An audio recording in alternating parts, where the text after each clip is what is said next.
What's up, guys? Live here at Pro Play Games with Peter Cattani once again, and he did it. He did it this weekend at the release tournament for Dragon Ball Super. We had 40+ players in here, all over from South Florida. We had the best players under one roof, and he emerged as one of the top 8 players. So, what were you playing? How you guys doing? I was playing the same deck I won last time with, Frieza. It was a chancy move, but I went for it because actually all my friends helped me out to get the promos of Ginyus. So we made it happen. This is kind of an expensive deck, just a little bit. Nothing compared to the one that I made long ago. This one actually cost something, but it's fun. It's crazy fun. It's a squad deck. So let me get started. For the leader, same one as before. Once per turn, you can kill one of your Frieza army battle cards to draw a card and untap one of your tap mana. Energy. Let's say everything right. He flips at 4. The problem is, Bandai knew I played yellow. They didn't give me a self-harm card. I can't awaken. I learned that. No one lets me awaken, but that's okay. This deck doesn't need to. You'll see later on how it is. If I get awoken, even better, but most of the time it never happened. His flip side is for once per turn, you kill one of your Frieza army cards to draw 1 card, but untap 2 of your energy. That one's huge. And then when he attacks, draw a card. It would have been fantastic if I was woken any time of the tournament. Most of the time, literally out of the 6 rounds, I've woken once because the guy was aggro. Other than that, everyone was smart not to awaken me. Let me explain how this deck works now. Let's go with events. Frieza's Call. I'm putting the card super close, kind of awkward it, but just because I mess up on reading some of the text, I'm just going to show you face so you can see it. Frieza card is Call. See, that's the problem. It's one of the best cards in your turn 1, turn 2, around then. Because it brings a level 2 or lower Frieza army card from your deck to the field. Most of the time, almost every time, you grab your Avenging Frieza. But we'll get back to that in 1 second. So that's what that does. Best card in yellow, the only reason you want to play yellow is Cold Bloodlust. It's basically counterplay, whatever they bring out, you counter it and their whole effect's negated. Their auto, their double strike, the card is blank. It just has an attack power. That's it. It's huge right now in today's meta because Cell discards your hand, and right now I'm trying to make sure that doesn't happen, even though by turn 3 I don't have a hand, but you'll see soon why. The card's fantastic. It's the only reason you play a Frieza army leader. Sadly, Cooler's not one, and Chill's not one. Life. I only played 2 Crusher Balls. Reason why I didn't have enough room to play more. At the same time, I couldn't play too many events. This deck list is a little tight. I couldn't fit everything I wanted to do, but this card came in clutch every time I needed it. Now, of course, we're going to play the 4 ofs of the 10k draw card, even though completely useless. If you're not getting awoken, this card doesn't do anything. Most of the people will be shocked when I charge it like turn 1. I knew I wasn't getting awoken, so why not, right? All right. Second best card of the deck, or third, one of them, Avenging Frieza. When you put him into play, you get to take the top 3 of your deck. You get to pick 1 level 2 or lower Frieza army card and add it to your hand.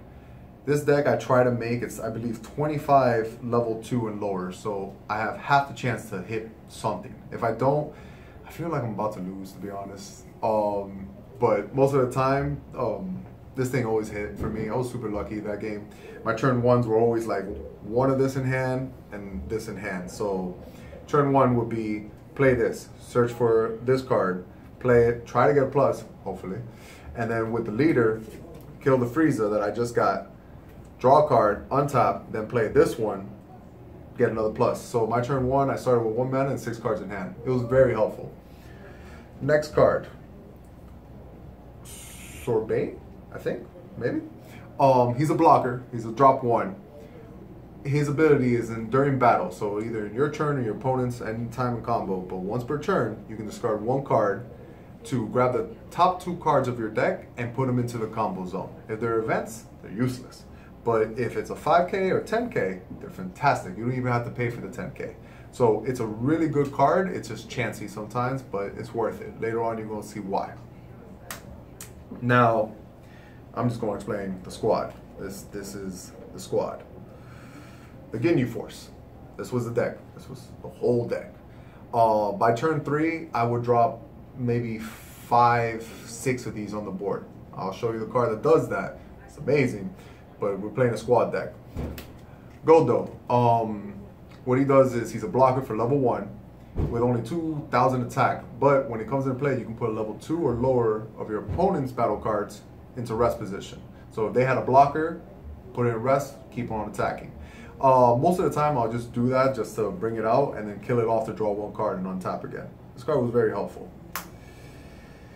Bircher? This card is probably the best, second best, third. One of the Ginyu forces that are just really good.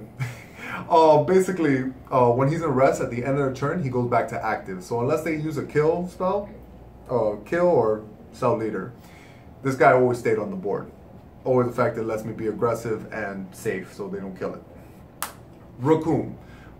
Almost as good, but not really. While he's rested on my opponent's turn, he gains 6,000 more.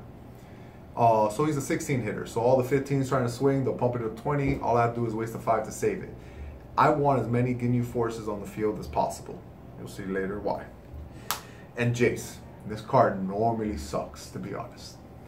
But with the new promo that I'm about to show you, this card was incredible. It's a blocker, it's a 3-drop, that when you play it from your hand, you get to check the top 3 for a Ginyu Force card other than Captain Ginyu, or anything that says the name Ginyu as the battle card, their leader basically. He can't come out to play. But everything else could. If you hit this with another Jace, it doesn't count, didn't get played from the hand. But other than that, still a great card. Now the best card, the only reason we played the deck was this Ginyu. Reliable Ginyu, Captain Ginyu. This card is insane. It makes a deck.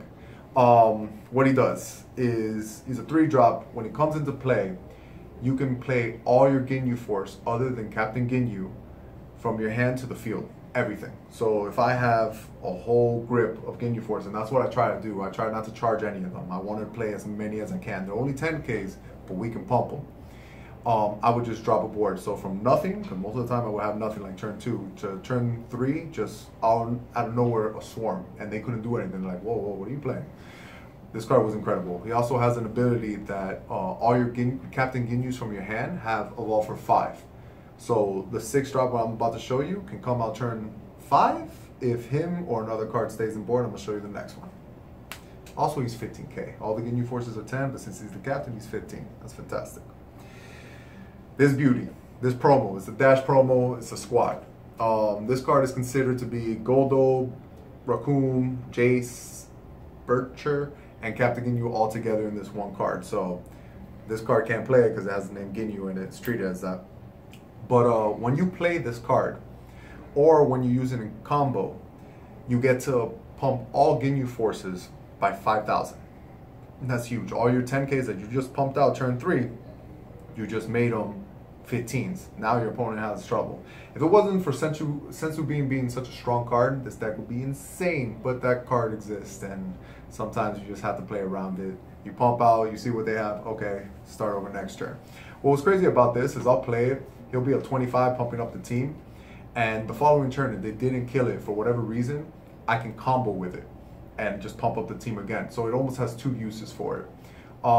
That ability to pump everything by 5,000 is only once per turn. If you play or combo, it doesn't matter, it's only once. So if you have 2 in hand, it's irrelevant.